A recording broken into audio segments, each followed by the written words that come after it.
Hello students, मैं S Chandrawat आपके सामने लेकर हाजिर हो चुका हूँ 11th क्लास केमिस्ट्री। और इस 11th क्लास केमिस्ट्री के अंदर अपन चर्चा कर रहे हैं लेसन 6 ऊष्मागतिकी थर्मोडायनेमिक्स। देखिए, ऊष्मागतिकी के बारे में अपन बात करें तो इसके अंदर अपनी चर्चा चल रही थी दाब आयतन कार्य और उसके बाद उत्क्रमणीय प्रक्रम में किए गए कार्य के बारे में।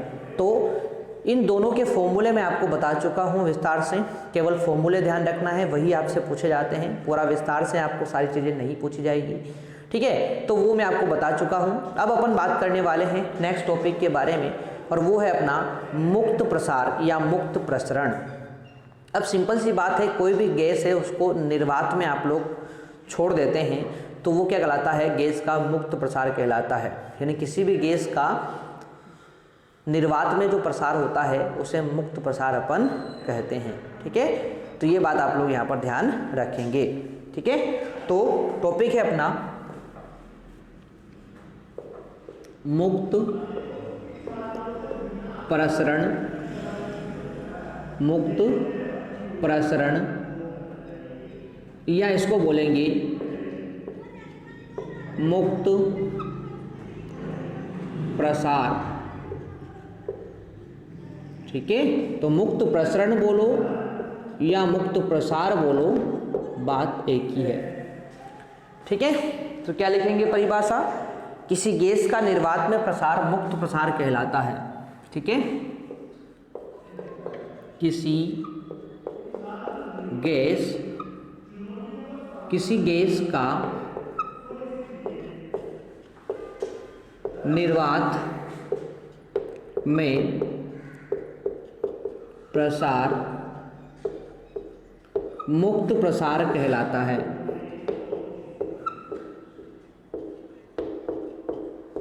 ठीक है। कोई भी गैस है उसका निर्वात में प्रसार कर दिया जाए, निर्वात में उसको छोड़ दिया जाए तो वो क्या कहलाता है, मुक्त प्रसार कहलाता है। और आदर्श गैसों का मुक्त प्रसार होने पर उत्क्रमणीय व अनुत्क्रमणीय प्रक्रम में कोई कार्य नहीं होता है। ये बात भी आप लोग ध्यान रखेंगे।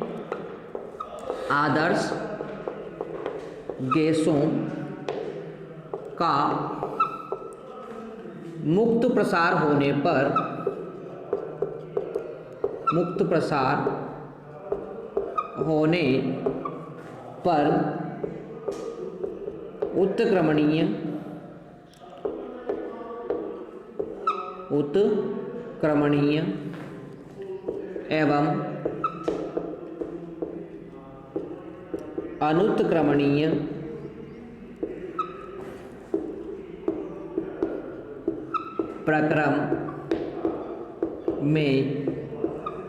प्रक्रम में कोई कार्य नहीं होता है।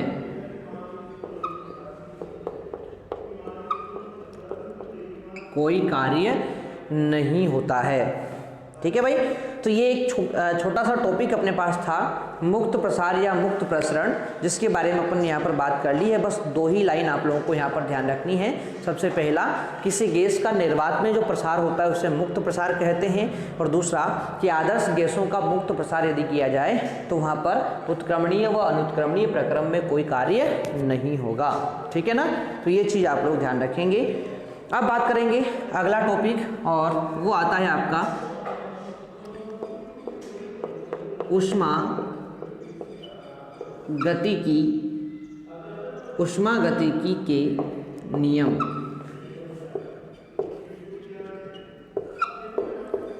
ठीक है। ऊष्मागतिकी के नियम, तो देखो भाई, ऊष्मागतिकी के दो नियम हैं, एक एक करके अपन पढ़ेंगे। सबसे पहले पढ़ते हैं ऊष्मागतिकी का प्रथम नियम। ऊष्मागतिकी का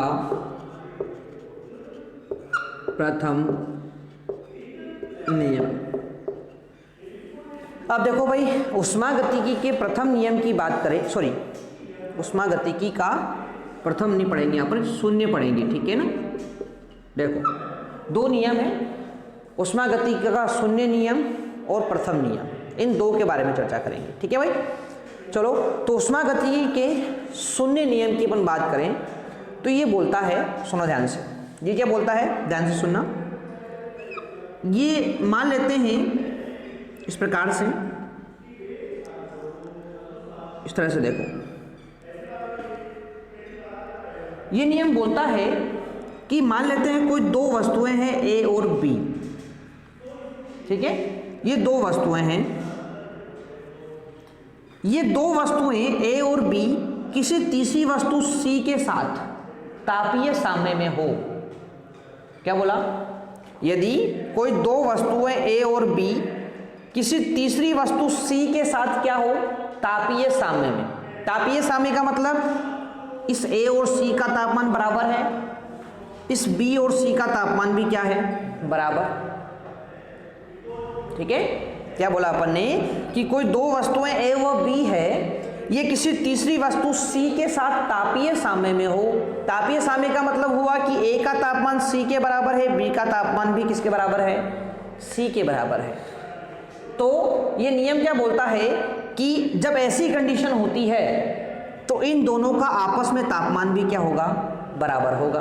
होगा ही सही भाई, है ना भाई? जब इस ए का तापमान सी के बराबर है, बी का तापमान भी सी के बराबर है, तो ये दोनों आपस में भी क्या होगी? तापीय साम्य में होगी। और यही बात बोलता है कौन? ऊष्मागतिकी का शून्य नियम बोलता है। ठीक है ना? तो यही चीज अपन यहाँ पर लिखेंगे, तो लिख देते हैं कि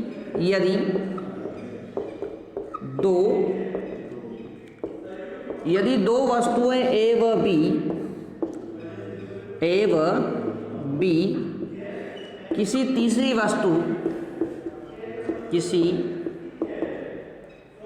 वस्तु सी के साथ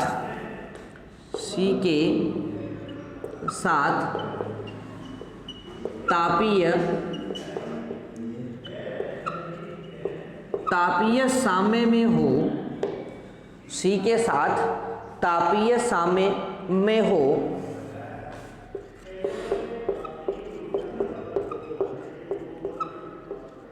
तो वे आपस में भी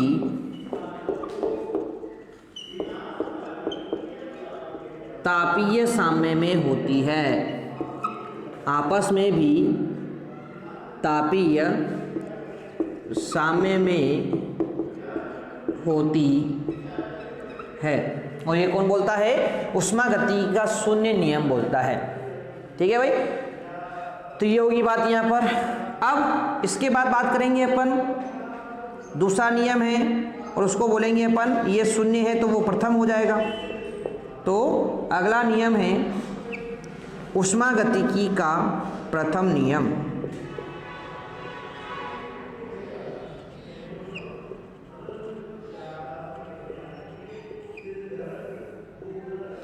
ऊष्मागतिकी का प्रथम नियम। अब देखो भाई, ऊष्मागतिकी का प्रथम नियम भी एक सिंपल सी बात बोलता है कि जो ब्रह्मांड है ना, इस ब्रह्मांड की कुल ऊर्जा सदैव नियत रहती है। ब्रह्मांड की कुल ऊर्जा सदैव निश्चित रहती है, इसमें कोई परिवर्तन नहीं होता। अर्थात ऊर्जा जो होती है ना, ये न तो नष्ट होती है और न ही ऊर्जा को उत्पन्न किया जा सकता है। ये ऊर्जा केवल एक रूप से दूसरे रूप में क्या होती है? परिवर्तित होती है। तो इस प्रकार से ऊष्मागतिकी का प्रथम नियम बोलता है कि जो ऊर्जा होती है ये अपरिवर्तित रहेगी। मतलब ये ऊर्जा जो होती है, ये ऊर्जा न तो नष्ट होगी न ही उत्पन्न होगी, इसे केवल एक रूप से दूसरे रूप में परिवर्तित कर सकते हैं। और ऊर्जा का यहाँ पर संरक्षण हुआ है, इसीलिए इसे ऊर्जा संरक्षण का नियम भी कहते हैं। ठीक है भाई, तो एक सिंपल सी बात इसने बोली है, वो आप लोगों को पता होना चाहिए। क्या बोला है? इसके अनुसार ब्रह्मांड की कुल ऊर्जा, इसके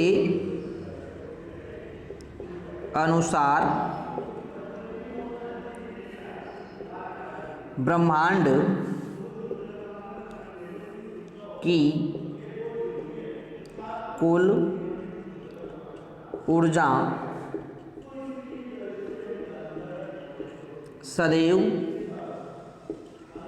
स्थिर रहती है। स्थिर रहती है अर्थात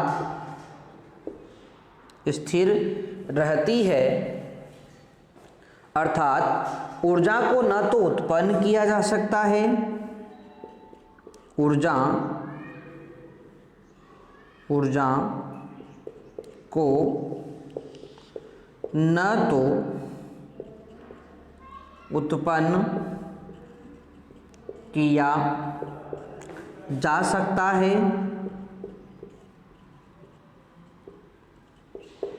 और न ही नष्ट किया जा सकता है, नष्ट किया जा सकता है। तो ऊर्जा को न तो उत्पन्न किया जा सकता है और न ही नष्ट किया जा सकता है। इसे केवल एक रूप से दूसरे रूप में, इसे केवल एक रूप से दूसरे रूप में परिवर्तित किया जा सकता है। यानी इसे केवल एक रूप से दूसरे रूप में परिवर्तित किया जा सकता है। और ध्यान रखें, इसे ऊर्जा संरक्षण का नियम भी कहते हैं। इसे ऊर्जा संरक्षण का नियम भी कहते हैं। जैसे अपन ने पढ़ा था ना द्रव्यमान संरक्षण का नियम, तो द्रव्य को न तो बनाया जा सकता है न ही नष्ट किया जा सकता है ना। तो उसी प्रकार से यहाँ पर सेम चीज़ है, ऊर्जा को न तो बनाया जा सकता है न ही नष्ट किया जा सकता है, तो इसीलिए इसे ऊर्जा संरक्षण का नियम भी कहते हैं। ठीक है भाई, तो ये था अपना ऊष्मागतिकी का प्रथम नियम। ठीक है भाई, यहाँ तक की बात आपको समझ में आ जाएगी। चलो, तो ये था प्रथम नियम। अब बात करेंगे अपन यहाँ पर आगे की तरफ। तो देखो, अगला टॉपिक इसी के अंदर है ऊष्मागतिकी के प्रथम नियम का गणितीय रूप।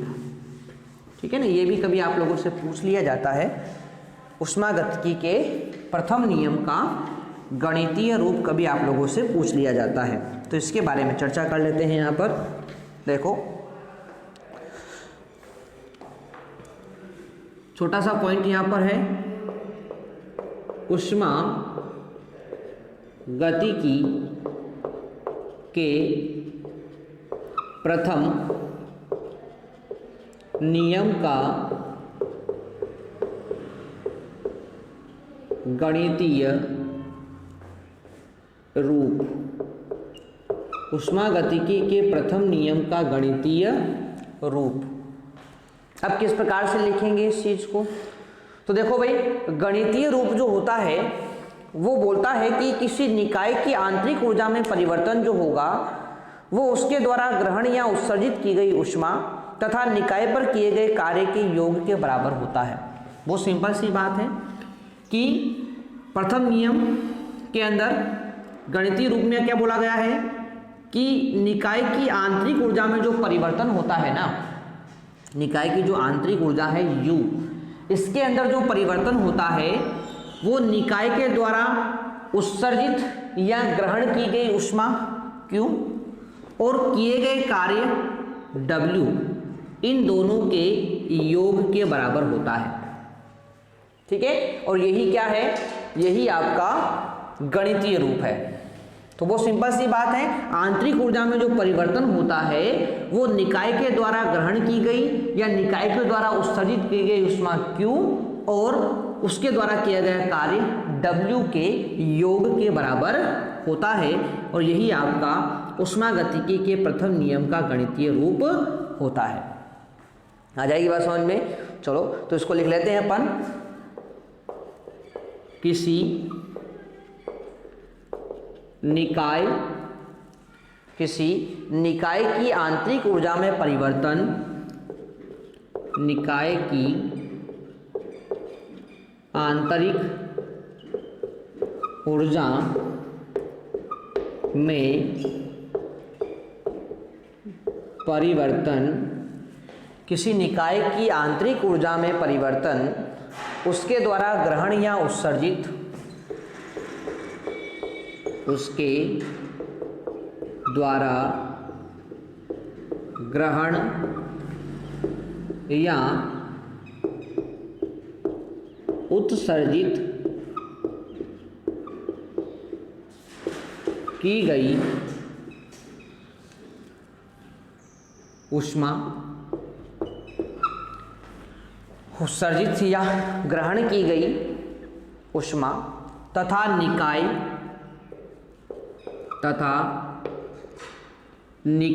पर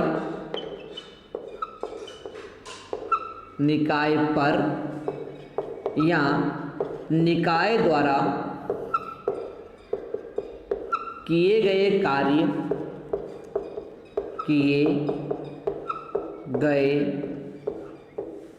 कार्य के योग के बराबर होती है। ठीक है भाई, तो ये था अपना आंतरिक ऊर्जा में परिवर्तन, निकाय के द्वारा ग्रहण या उत्सर्जित की गई ऊष्मा Q और निकाय पर या निकाय द्वारा किए गए कार्य W के योग के बराबर होती है। ये है आपका इसका गणितीय रूप। यहाँ तक की बात समझ में आ जाएगी सभी को। अब सुन, चूंकि आप लोगों ने पढ़ा है कि उत्क्रमणीय प्रक्रम में चूंकि आप लोगों ने पढ़ा है कि दाब आयतन कार्य का फॉर्मूला क्या होता है, माइनस पी डेल्टा वी होता है। ये चीज आप लोगों ने पढ़ी है, माइनस पी डेल्टा वी होता है। तो मैं इस W की जगह पर ये शब्द भी लिख सकता हूँ, क्या लिख सकते हैं भाई? तो क्या जाएगा, डेल्टा U बराबर आ जाएगा Q। अब देखो माइनस पी डेल्टा U यहाँ पर लिखेंगे तो प्लस की जगह पर आ जाएगा माइनस पी डेल्टा V। ये फॉर्मूला भी इसका यहाँ पर आ जाता है। ठीक है, अब यहाँ से यदि मान लेते हैं मेरे को Q निकालनी है, ऊष्मा निकालनी है, क्या निकालनी है, Q, तो इस P डेल्टा V को कहाँ ले आएंगे, इस तरफ ले आएंगे, तो ये प्लस में हो जाएगा। तो क्या आ जाएगा, delta U plus P delta V। ठीक है, तो निकाय के द्वारा ग्रहण या उत्सर्जित की गई ऊष्मा जो होती है वो आंतरिक ऊर्जा में परिवर्तन और किए गए कार्य के योग के बराबर होती है। तो ये फॉर्मूला भी आप लोग यहाँ पर ध्यान रखेंगे। ठीक है, तो दोनों ही बहुत इंपॉर्टेंट फॉर्मूले हैं। ठीक है, ये वाला भी और ये वाला भी, दोनों फॉर्मूले आप लोगों को ध्यान रखने हैं। ठीक है, तो ये था ऊष्मागतिकी के प्रथम नियम का गणितीय रूप जो अपन ने यहाँ पर देख लिया है। ठीक है, तो ये था गणितीय रूप। अब चर्चा करेंगे अपन आगे की तरफ अगले टॉपिक के बारे में। तो ये तो देखो ऊष्मागतिकी का शून्य नियम और ऊष्मागतिकी का प्रथम नियम, केवल दो नियम अपन ने पढ़ने थे तो वो अपन ने यहाँ पर पढ़ लिए हैं। अब बात करेंगे अगले टॉपिक के बारे में और वो आती है एंथैल्पी। क्या आती है, एंथैल्पी। ठीक है, तो अगला टॉपिक अपना है क्या, एंथैल्पी है भाई। अब इस एंथैल्पी के बारे में बात कर लेते हैं। तो स्थिर दाब पर ऊष्मा में जो परिवर्तन होता है ना, उसको प्रदर्शित करने के लिए एंथैल्पी का उपयोग किया जाता है। सुनो ध्यान से, क्या बोला मैंने, जब दाब स्थिर हो, प्रेशर कांस्टेंट हो, तो दाब स्थिर होने पर ऊर्जा परिवर्तन का अध्ययन करने के लिए एक शब्द काम में लिया जाता है और वो कौन होता है, एंथैल्पी। यानी ज़्यादा कोई खास बात नहीं है, ऊष्मा परिवर्तन का ही अध्ययन करना है परंतु स्थिर दाब पर। ठीक है, और उसी को क्या बोलेंगे अपन, एंथैल्पी अपन कहते हैं। ठीक है, तो इस एंथैल्पी के बारे में चर्चा कर लेते हैं। तो देखो क्या लिखा, मैं क्या बताया मैंने आप लोगों को यहाँ पर, स्थिर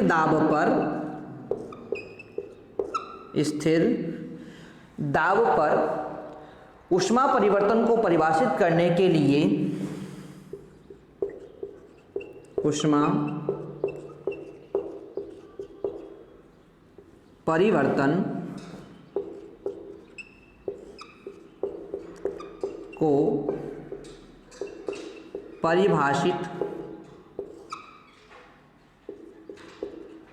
करने के लिए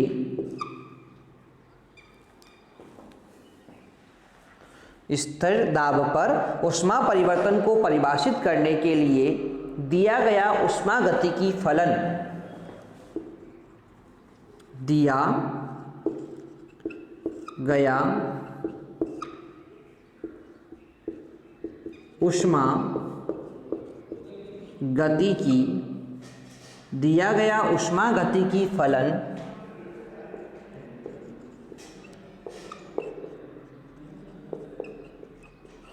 एंथैल्पी कहलाता है।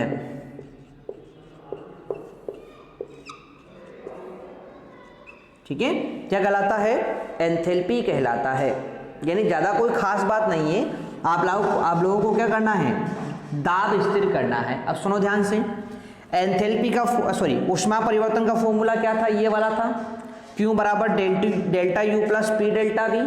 तो यही चीज़ अपन यहाँ पर लिखेंगे, delta U plus P delta V, यही चीज़ अपन यहाँ पर लिख देते हैं, है ना। अब इतना सा अंतर आएगा बस कि इसको अपन है ना QP बोलेंगे। क्या बोलेंगे इसको? QP। P क्यों बोला अपन ने? P क्यों लगाया यहाँ पर? क्योंकि दाब क्या है? स्थिर है। तो यहाँ पर बस एक शब्द आ जाएगा, QP यहाँ पर आ जाता है। ठीक है, तो ये था ऊष्मा परिवर्तन के बारे में बात। अब इसको मैं आगे थोड़ा सा सोल्व करके आपको बता देता हूँ। भाई QP बराबर डेल्टा U क्या होता है? मैंने आपको बताया था डेल्टा U होता है आंतरिक ऊर्जा, बाद वाली अंतिम आंतरिक ऊर्जा और प्रारंभिक आंतरिक ऊर्जा का अंतर होता है U2 माइनस U1 होता है, ये होता है भाई। प्लस P तो कांस्टेंट है और डेल्टा V क्या है? आयतन में परिवर्तन। इसको भी क्या लिखेंगे? V2 माइनस V1 अपन लिखेंगे, ऐसे लिखेंगे भाई इसको। चलो अब बढ़ते हैं आगे की तरफ। ठीक है, ये चीज़ अपन ने यहाँ पर लिख दी। अब इसको सोल्व कर लेते हैं आगे। तो QP बराबर, P को थोड़ा नीचे लिखोगे आप लोग, है ना, बिल्कुल नीचे की तरफ यहाँ पर छोटा सा।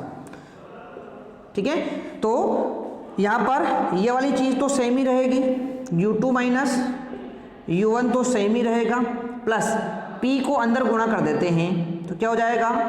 PV2 माइनस PV1 हो जाएगा। ये चीज़ अपने पास आ जाएगी। आगे यहाँ तक बात समझ में। अब इसी को आगे सोल्व कर लेते हैं।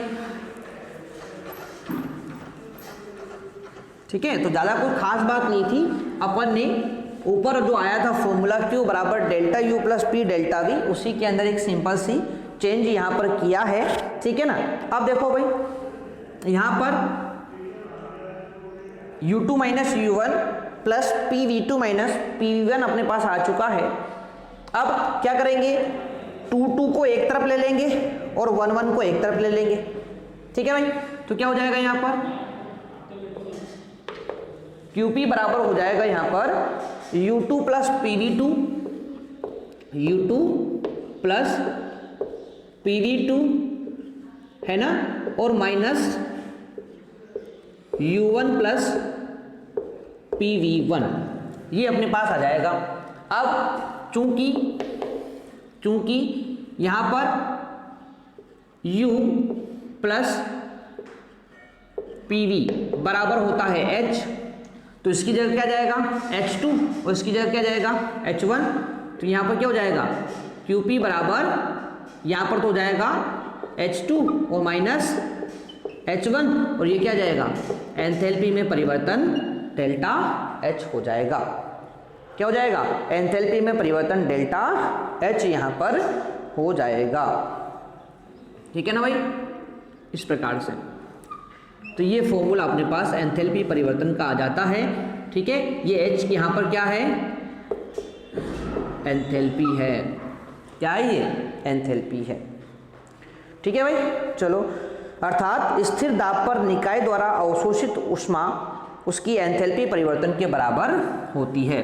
तो यहाँ पर लिख सकते हैं अपन एक बात, अर्थात स्थिर दाब पर निकाय द्वारा, स्थिर दाब पर निकाय द्वारा अवशोषित ऊष्मा, निकाय द्वारा अवशोषित ऊष्मा उसके एंथैल्पी परिवर्तन के बराबर होती है।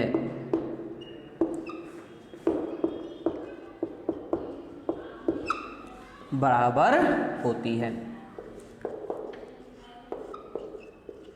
ठीक है भाई, चलो तो ये था अपना एंथैल्पी के बारे में एक सामान्य सी बात। ठीक है, आशा करता हूँ आप सभी को ये बात समझ में आई होगी। तो यहाँ तक की चीज़ें आप लोग अच्छे से कंप्लीट करें, एक दो बार इस वीडियो को ध्यान से देखें। ठीक है, तो मिलते हैं नेक्स्ट वीडियो के अंदर, तब तक के लिए टेक केयर, बाय।